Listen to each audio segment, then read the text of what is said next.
A recent survey by Fannie Mae found that nearly 1 in 4 Americans believe that home prices are going to fall in the year ahead.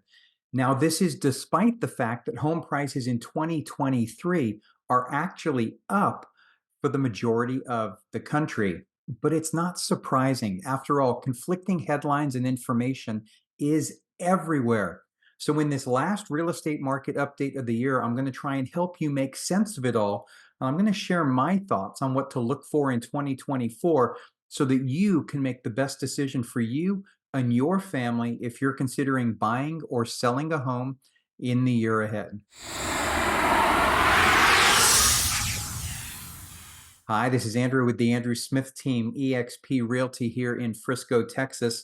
And in this real estate market update, I'm going to provide you with an overview of what is happening and forecast to happen nationally before taking a closer look at the numbers right here in Frisco. Now, in the description below, you will find the video timestamps. So if there's something specific that you're looking for, you want to skip ahead or move back, please go ahead and check those timestamps out and feel free to do that. Now, this is the time of year when it seems that everyone and their brother make predictions about the real estate market. What is the year ahead going to look like?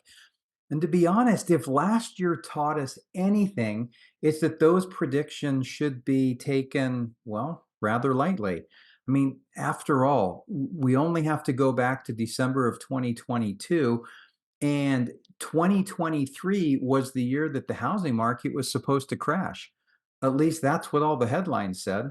They were full of dire predictions. And if you were on YouTube and you saw any of the videos, a lot of them had those thumbnails. They're images of houses burning and fire everywhere. I mean, they look like scenes from the apocalypse. It never happened. As a matter of fact, home prices are going to end the year pretty flat or up a little bit, depending upon where it is that you live. Yes, there are a few areas that are seeing continued price declines, but those are the minority. They're definitely the outliers, so to speak, and it's definitely not what we're seeing in most places. Now, right here, I've got a link to a video that I just recently recorded talking about why home prices didn't fall as much as they were expected to in 2023. So if you'd like some additional information, go ahead and check that out. So turning our attention to home prices, unlike 2023, for 2024, there are actually no forecasts of big price drops by any of the major forecasters. As a matter of fact, here is what the latest forecasts look like. So across here, you've got a high of 4.1% appreciation, which is from the Mortgage Bankers Association. To the far right side of this graph, you've got price depreciation, or prices declining up to 1.7% by Realtor.com. Now, for the most part, the majority of these forecasts are in the 2 to 3% appreciation range. And I'll admit that is below the historical average appreciation rate that we see. But honestly, I'll consider that a good thing because let's face it, affordability has been a challenge. I mean, home buyers have had the double whammy of rapidly rising home prices and then mortgage rates that absolutely soared. So having things just kind of mellow out the way they did in 2023, and if that plays out again in 2024, that's going to give everyone a little bit of a breather. And like I said, it's not necessarily a bad thing in my opinion. Now, speaking of affordability, a lot of comparisons and reports have come out recently about how unaffordable homes are today compared with a couple of years ago. Now, I'm not going to deny that, but we're not exactly comparing apples to apples.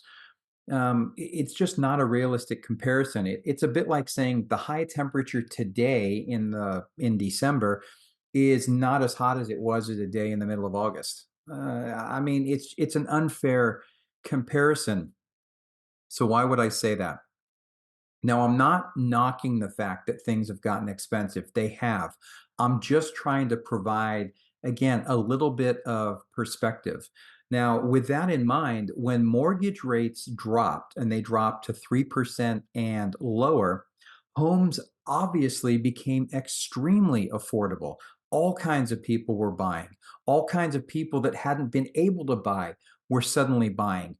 But that wasn't the historical norm. That's not comparing affordability in a realm that is it's looking at the extremes. In other words, here's what I mean. Take a look at this. This is going back to the year 2000. If you were to take it back farther than that, you would find that when you look at the ratio of the principal and interest payment compared to income, the mortgage payment to income ratio historically has been right around 25%. That's going all the way back. Now, the reason we're doing all of the comparisons right now, saying how unaffordable homes are, is we haven't actually seen that 25% number in the last 2 decades. So this has become the new norm. Now, right now we're at 27.3%. Yeah, it's expensive. It's less affordable than it has been. It's not the most unaffordable it's ever been. I mean, it was right around 25% back in July of 2006. But if you start comparing this to the nearly 12% that we were at in January of 2013, or the 13% we were at in January of 2021, then yeah, it's super unaffordable. But if you're going to wait for affordability to get back to that level, you may be waiting a really, really long time. It's almost like saying, well, I'm not going to do anything until mortgage rates get back to 3% again.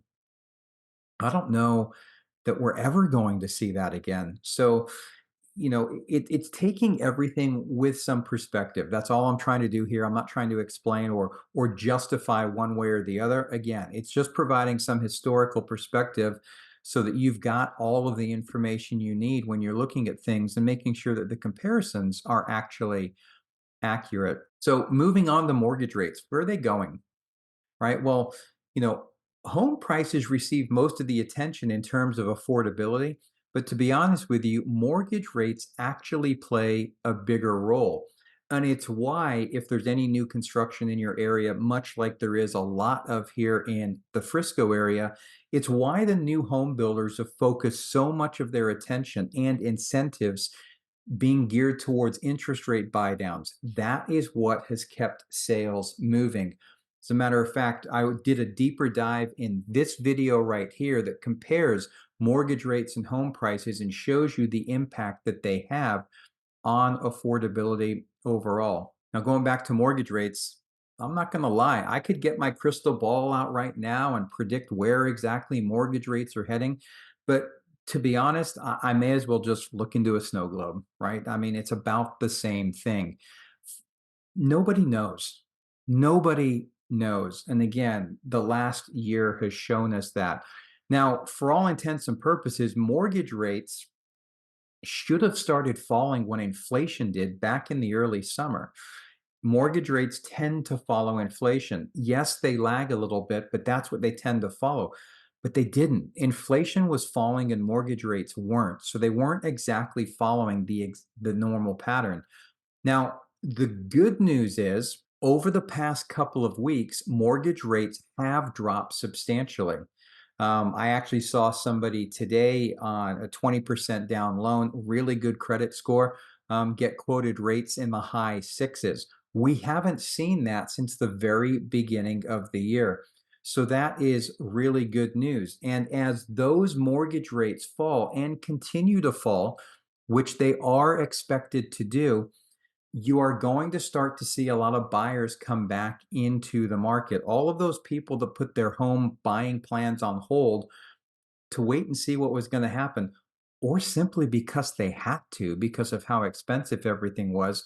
As mortgage rates come down, you're going to see those buyers start to return to the market.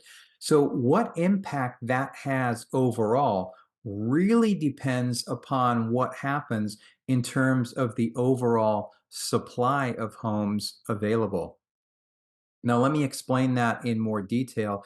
And I'm going to turn my attention towards the local Frisco market as I do that. Now, it's important to keep in mind that home prices are a direct result of the relationship between supply and demand. In its simplest format, cutting all the fluff away, supply and demand equal home prices. Yes, there's a lot of things that impact demand, and there's things that impact supply. But that relationship between the two is what directly influences home prices. Now, our local markets here in the Frisco area, unlike many around the country, are heavily influenced by the amount of new construction that we have. The new construction supply in this market is what kept a lid on home prices this year from escalating. Believe it or not, we were still seeing multiple offers in this market, even with mortgage rates pushing 8%. We would have seen more of that, and we would have seen prices increase even more because demand in this market was still high relative to supply. So let me share my screen with you here for a minute. All right, what we're looking at here is a section of my weekly Frisco market report. This report is available for any city or zip code in the entire country. I invite you to see the link in the description below to be taken directly to this report if you'd like to look at any of this in more detail. But again, perspective is needed. And what we're looking at here is we're looking at the inventory in the Frisco market currently. Now, on the far right side of the graph over here, we can see that as of December 8th, the 7-day average on inventory is 304 homes for sale. That is down slightly from where we were just a year ago when things were really starting to go a bit wonky, so to speak. But is inventory up compared to the pandemic years? Yeah, it is. It's up compared to the pandemic years. And you've been getting a lot of reports in the media about that. Inventory's up, inventory's up.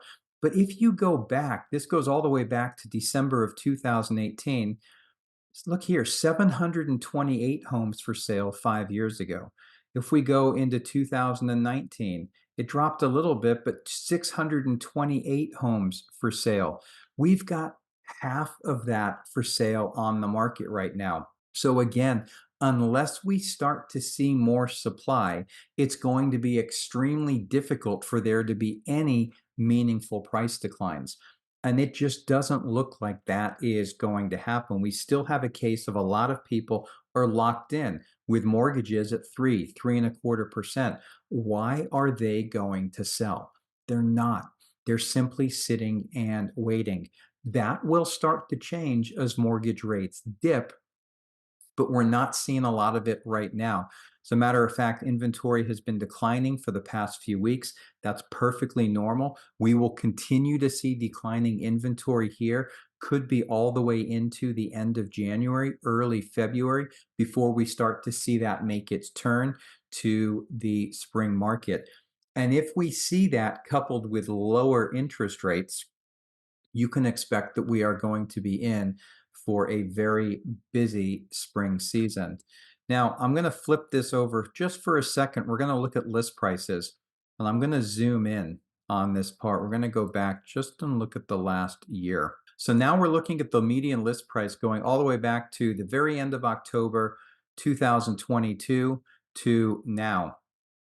And what you can see is prices here in our local market in 2023, rather than nosediving, they actually increased all the way through the spring into summer before we started our decline in the back half of the year, which is completely normal. We are going to end up relatively flat. You can see where we are back here compared to here. We're just a tick lower here than we were back in November of 2022. Don't read too much into that by any means. I'm going to show you why in just 1 second. But you can see prices did increase this year. They've dropped back off, but have been holding stable. This is that dotted line for the past 4 weeks. So that tells us that prices aren't doing the nosedive that many people had predicted. But if I scroll down here just a little ways, this is looking at the market segments here in Frisco. Now, these market segments are broke up into 4 equal, it's dividing the market into equal fourths, if you like. The lowest market segment here, the lowest price point is a median price of 475, and the highest one is up at 1.6 million. Now, if I move over, I want you to take a look right here. New represents new listings. Absorbed is homes that went off the market. They were sold. So in the highest price point of our market, we had 5 new, 15 absorbed. In the next segment down, we had 6 new listings and we had 12 absorbed. Both of those showed supply drops. In the higher end of the market, supply went down. If we drop into the bottom 2 segments, we had 11 new listings, 7 absorbed, 8 new listings, 7 absorbed. So relatively flat there and a slight gain here. Bottom line is inventory stayed stagnant or went up a little in the lower half of our market and declined in the upper half. This is based on median prices. Let's scroll back up here. This is based on median prices. So again, as you can see, if we have less homes on the upper end of the market available, that is going to cause this to dip, which is why I'm saying don't read a lot into this to indicate that the market's going down. It's just a change based upon the mix of properties currently on the market here in Frisco. Now, for sure, there's uncertainty that remains in our marketplace, but I've got to be honest, there is nothing anywhere in the leading indicators that would lead me to believe that we are going to see any sort of a correction in our local housing market or the national housing market based upon what we know today. Could that change? It could always change, but there's nothing right now to indicate that there is trouble on the horizon. In addition, we're heading into an election year. The chances of there being anything way out of the ordinary in an election year is not likely historically, but again, who knows what will happen. I can also tell you that activity, especially at the new construction models, remains strong and homes are selling. Now, if you have any questions whatsoever about the market or you're considering buying or selling in the coming months, I invite you to schedule a call. There's a link to my calendar in the description directly below. Well, I hope you found this information useful. If you have, please give me a thumbs up, subscribe to my channel, and I hope you enjoy one of these videos coming up next.